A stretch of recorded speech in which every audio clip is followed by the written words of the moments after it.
अल्फ अज दी रात मराज वाली पलके रब जाने केड़ा रंग सी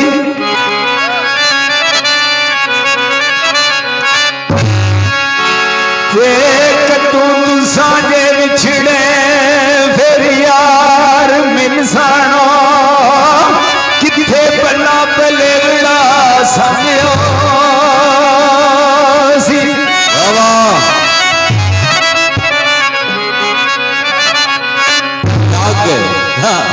ते कोई गल दसो जेड़ी याद रखी तुसा बाज जदू दिल तंग सी मेले फेर अज वे दो किस्मतां दे किथे शमा ते किथे पता सी। वाह वाह वाह ये गल है शायर लिखता है ओ अल्फ अज दी रात मेरा तेरा मिलते जा